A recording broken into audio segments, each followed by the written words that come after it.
Hello, welcome to another edition of CropLife Retail Week. I'm Eric Sfiligoj, editor of CropLife and CropLife Iron, here again with Laura Sowinski. Laura, how you doing today? Really well, thank you. How about you? Welcome back. I'm doing good, as you may be able to tell from my shirt with the MACA Uh, logo on it. I was this week attending the Mid America CropLife Association annual meeting, which took place in Bloomington, Minnesota, just outside of Minneapolis, at the Mall of the Americas. I'll have you know, and that was an interesting walk. I don't think there's a store that is not represented at that place. It's really quite fascinating, big, and your feet are very sore after walking around. For I probably did maybe a fifth of the mall in my time there, but that was enough. oh, well, good. Well, between Maggie and Maca, you should have logged about I 100 miles or thereabouts, right? I've got my steps in, that's for sure. So, hey, one of the things I wanted to talk about, and again, I will share. I've got a couple of video clips from the MACA meeting, the annual meeting, but one I'll share next week, which is basically going to be talking about new opportunities for the ag industry. And I got a nice clip for that one, but I'll tease that. But the one that I wanted to highlight this week, again, I'm sure a lot of people in industry have been talking about the Endangered Species Act, ESA, and the Yep. new rules and regulations that have come down in the last month or so from the government regarding what growers and their partners, the ag retailers, are going to have to be doing going forward to be in compliance with all the new regulations coming into play. So one of the speakers was Jeffrey Smith from Valent, and he was kind of talking about how ESA and, of course, a regulation that everybody in the industry is familiar with, FIFRA, kind of how they kind of go together in this equation, but how they're sort of opposites and have different motivations for being. So here is the video clip from Mr. Smith on that. In this case, with ESA, the impacts go directly to the bottom line of the growers, and they can be severely impacted. Also, there's a competitive scenario here where you're on the cutting edge of these new mitigations I'm going to talk about, and you're a new product coming out on the market, and there's 95% of all the other products don't have any of that stuff. So all the new technology is getting hammered with new regulation, while the existing technologies are pretty much out there without any of those considered burdens, right? So that's a consideration you have to do as well. So I'll just start quickly by saying, how did we get here? So really what we have here is a conflict of two laws. Okay, so first there's the FIFRA, Federal Insecticide Rodenticide, Federal Insecticide Fungicide Rodenticide Act, which is administered by EPA. Okay, that basically gives EPA statutory authority to register pesticides, assuming they don't have any unintended adverse effect to the environment or human health. They have to consider benefits. Does it benefits to society, benefits to yields? They have to do it in a timely manner, where they're supposed to, according to PREA 5. And then you have the Endangered Species Act, and the two laws were written without each other in mind. And that law is administered by the U.S. services, we call them, and that is the U.S. Fish and Wildlife Service and also the National Marine Fisheries Service. We call them the services. So two different agencies, different intentions, different outcomes, different really requirements. So that law is not a benefits-based assessment; it's a hazard-based assessment. In other words, if there's risk to any species, and when I say any species, any critter may be harmed by another agency's action over the course, in our case, 15 years. So if one individual listed species could be harmed by a pesticide application in 15 years, they have to consult, EPA has to consult with the services. And there's two kinds of consultation. There's informal, which is a few emails, phone calls, and agreements verbally. And there's formal consultation, where the services have to go through a long process. They write what they call a biological opinion. This is thousands and thousands of pages of opinion, and then they come up with mitigation and relief. It takes a long time. So there was litigation. There's been a lot of litigation. The simple fact is that when it comes to Section 7A2 of the Endangered Species Act, EPA simply, admittedly, has broken the law for 50 plus years. And there's reasons for this. But think about it, if you're in a courtroom and you're the defendant, and the first thing you have to say in that courtroom is, yeah, we broke law. I mean, that's kind of a weak position to be starting out from. So in most of these cases where these products have been litigated for not following the procedure of consultation with the services, we've been lucky in that the Ninth Court, someone like the Ninth Court in California, has remanded that back to EPA to do an ESA assessment. So it's been kind of sue and settle. We've had products get sued, you go to court says you have to take it back to EPA, do an ESA assessment. Well, you can't do that for over 1,200 actives. It starts to get ridiculous. And courts are starting to say, enough of this. EPA, you're not changing your rules. We're going to vacate. We're not going to send it back to EPA to fix it. We're going to just vacate that registration. And that's what we don't want. So that's what Jeffrey Smith had to say at the MACA meeting regarding the ESA and what it could mean for the industry. And then, Laura, one of the other speakers on that track was Stanley Culpepper from the University of Georgia. I'm sure some of our viewers are familiar with Stanley. And he kind of talked about how, individual growers are going to have to deal with some of these new rules and regulations coming down with the ESA decision.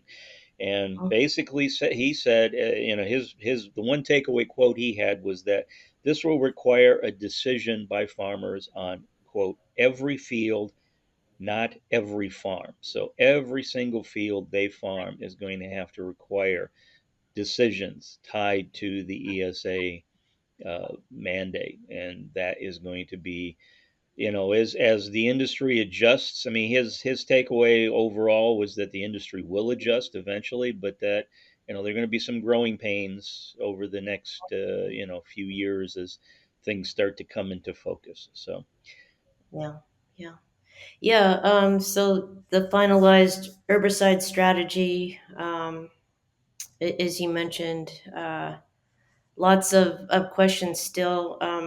And I'm glad you're talking about it. I mean, obviously, internally here, we're all learning more about it and trying to determine how people are going to respond to it. But exactly what you just said right now about it's a field by field, plot by plot type of scenario versus a farm thing. So I think that alone, and it's funny that you mentioned that because that's exactly what I've been hearing, have heard as well. That yeah, it's going to take a while yeah, and yeah. growing pains indeed. So Yeah, yeah, and again, luckily, some of this stuff looks like it's going to be coming into play sort of year by year over the next couple of years. So yeah, depending on if it's a herbicide or insecticide. So there's hopefully, fingers crossed, time for people to adopt, and adapt. But we shall see. And again, always as always, folks out there, our viewers. Listen to our videos, pay attention to our website. I'm sure CropLife will be all over this as we move forward here in the upcoming months. yeah, for sure. Just on that note, uh, we'll be having some guests drop in. A couple folks from CPDA, in fact, I've already been speaking to them. They've agreed to kind of drop in for our Retail Week recordings and give us the latest and greatest as we go along. Yep, very good. So, hey, I'm going to kick it to you before we come back to me to share some other MACA news. But besides what was going on in MACA, what else you got for our viewers? I ran across a news item this past week. This was in the Des Moines Register, reported by Donnell Eller. Somewhat of a bright spot, if you will. She writes that the USDA has revised their forecast for U.S. farm incomes.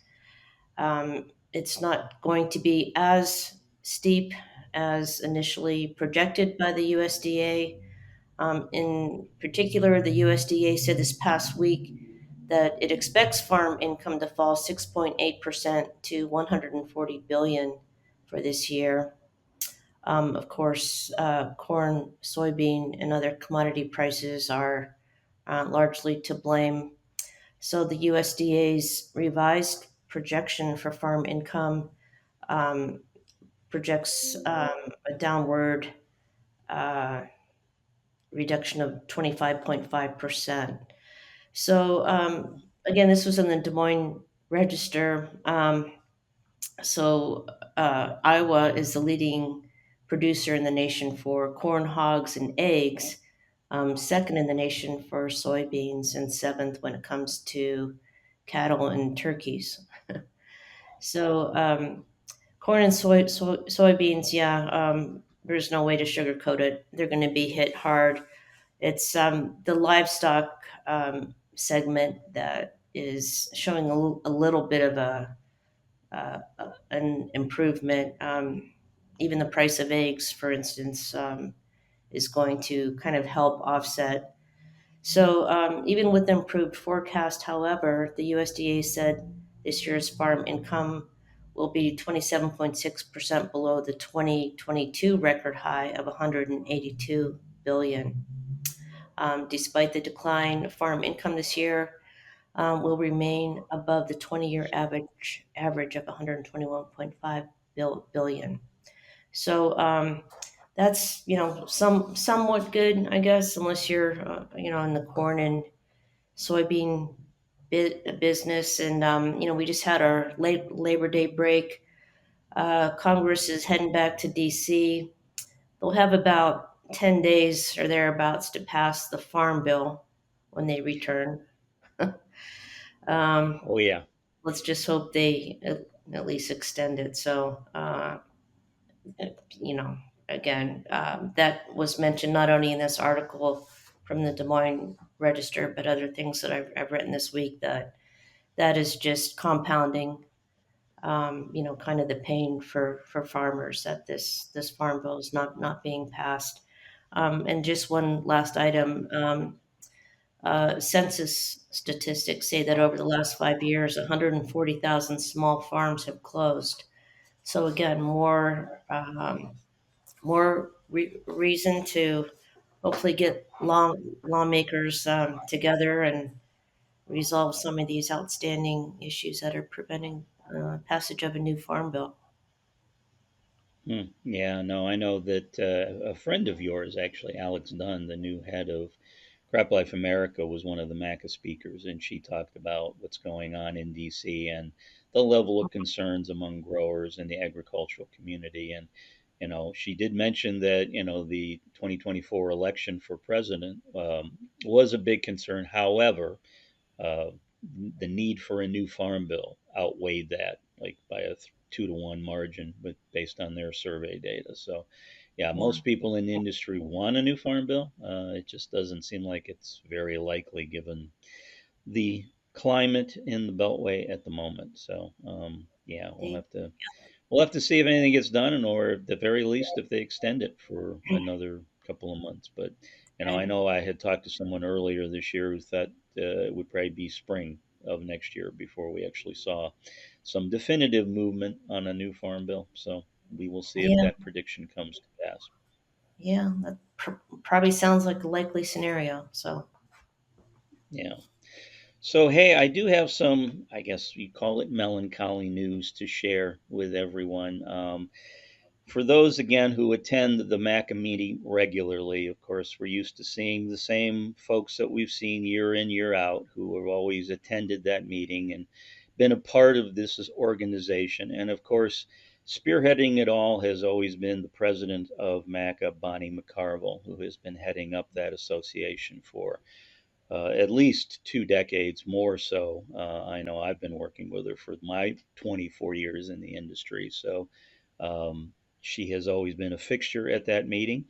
And when she was giving her annual State of the Association report at this year's meeting, she announced that she's going to be calling it a career. She is going to be retiring from MACA.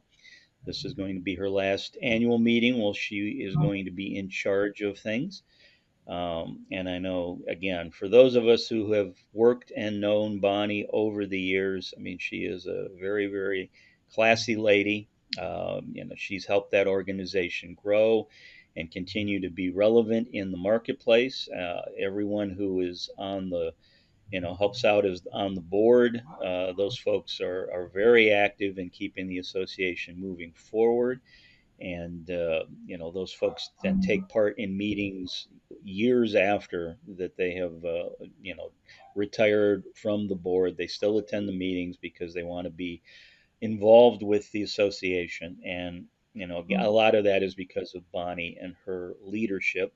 And she saw a problem back in 2013 with recruiting young people into agriculture. So with her motivation, MACA started the Young Leaders Scholarship Program, where they've been recruiting students from the land grant universities to come into the ag industry. As a matter of fact, this year in the golf tournament, one of the gentlemen that I happened to golf with was a young leader scholarship winner last year, and now this year he's actually working at MFA, one of the largest ag retailers in our business. So that program has shown definite benefits for companies looking for new talent, new blood to come into the marketplace. So, and myself, and on a personal note, I know Bonnie's been one of my best industry friends. I know when my son was born, she not only sent along a congratulatory email, but she also mailed me a farm book that my son basically read to shreds over the course of a couple of years when he was between the ages of 5 and 8, because it was one of those nice children's books on how farms worked, and he enjoyed looking at the tractors and the farmers and the farm animals. He really he really enjoyed that book. So from myself, Bonnie, it has been a joy working with you these last 2 decades. I certainly, on one hand, I'm very happy for you. You're going to be able to enjoy some time to yourself and, some time with your family and friends doing what you want to do. But I know for those of us who are left behind, we will miss our regular interactions with you, and certainly going to miss seeing you, being the leader at the annual MACA meeting. So, again, folks out there, if you know Bonnie McCarvel, drop her a line at maca.org or her personal email and wish her well. But yes, from all of us at CropLife, Bonnie, it's been a joy working with you these many years, and I hope we continue to stay in touch down the line. Wow. Well, gosh. Yeah. I don't know if you remember, Eric, when you did introduce her to me. We ran into her at a show last year, so I did thankfully get a chance to say hello and meet her, and certainly wish her the best. Well, hey, so now that we've been melancholy, let's try to bring this back up on a high note. Time for your favorite segment of the show, Miss Laura. Time for fun with numbers. Yay! All right, I got a big number for you today. Okay, I Not a better. percentage, not a dollar amount. This is a unit of measurement, shall we say. Okay. So it's 246 million pounds. And no, that's not what my scale said the last time I stepped on it. So, Alrighty. all What am right. I? So is 246 million pounds, Miss Laura? Is that A, the estimated amount of crop trash reduction by growers using no-till over the last 20 years? Is it B, the estimated amount of diesel fuel used to transport farm supplies since 2020? Is it C, the amount of crop protection jugs recycled by the industry since 1992? Or is it D, the approximate weight in paper of all the emails Bonnie McCarvel and I have exchanged over the past 24 years? Ah, I like that one. Oh gosh. Well, yeah. There's. This is going to be a full on guess, but I'll go with A. The no till. No, I'm sorry. No, this was the correct answer is C, the amount of crop protection jugs recycled by the industry since 1992. Like I said, I was at the MACA meeting, and one of the companies there was the Ag Container Recycling Council. And at their little tabletop display, they had this plastic jug with 246 million pounds written on it. And when I looked a little closer, I'm like, oh, that's an interesting number. I need to use that in Fun with Numbers. So, but yes, since 1992, 246 million pounds of of plastic basically has not gone into landfills. It's been recycled by the industry. So I think that number bears notice because I think it's a great one to share with everyone out there. Yeah, no, that's a good one. Great. Yep, agreed. Stump the stars All again, right. but good deal. Yeah, so that's all right. Well, you'll get them next week. So, all right. Well, on behalf of myself and everyone at the CropLife Media Group, thank you everyone for joining us this week for Retail Week, and we will see you again soon. If you have questions or comments about today's episode of Retail Week, contact us by email or Twitter, or type your message in the comments section below. Your feedback is important to us. We will try our best to address your thoughts in next week's episode, and be sure to subscribe to our YouTube channel.